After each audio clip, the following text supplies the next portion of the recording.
मुंबईतील सुमारे 100 कनिष्ठ महाविद्यालयीन शिक्षकांना गेल्या 9 महिन्यांपासून पगार मिळालेला नाहीये, कारण त्यांचे शालार्थ आयडी अजूनही तयारच झालेले नाही। त्यामुळे वेतन खातं सुरू होऊ शकलेलं नाही। नियुक्त्यांना मंजुरी मिळून देखील काही चौकशी सुरू असल्यानं अधिकारी फाईलवर स्वाक्षरी करण्यास टाळाटाळ करत असल्याचा आरोप शिक्षकांनी केला।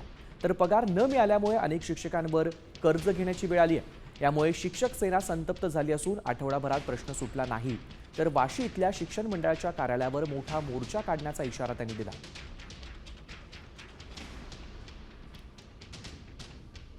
याच्यामध्ये दोन्ही गोष्टी देखील महत्त्वाच्या आहे की जो झालेला घोटाळा आहे त्याच्यामध्ये जे दोषी असतील त्यांच्यावर कारवाई देखील झाली पाहिजे। त्याच पद्धतीने जे निर्दोष आहेत त्यांचा पगार देखील त्या ठिकाणी झालेला पाहिजे आणि राज्य सरकार देखील याच्या बाबतीमध्ये सकारात्मक आहे। जे लोक ज्यांचा कुठलाही दोष नाही किंवा गुन्हा नाही त्यांचे पगार निश्चितपणे लवकरात लवकर करणार। ह्या संपूर्ण प्रकरणाची सखोल चौकशी करण्याकरिता त्या ठिकाणी SITचं गठन करण्यात आलेलं आहे। SITच्या अहवालानुसार जे दोषी आहेत त्यांच्यावर त्या ठिकाणी कार्यवाही करण्यात येत आहे।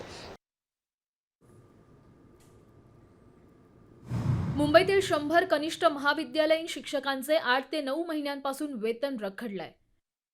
शालार्थ आयडी नसल्यामुळे शिक्षकांची वेतन खाती अजूनही सुरू नाहीत। चौकशीमुळे फाईलवर सही करण्यास अधिकारी टाळाटाळ करत असल्याचा आरोप आहे। जुलै-ऑगस्टमध्ये रुजू झालेल्या शिक्षकांना अद्याप पहिला पगारही मिळालेला नाही। पगार न मिळाल्यामुळे घरखर्चासाठी शिक्षकांवर कर्ज घेण्याची वेळ आली आहे।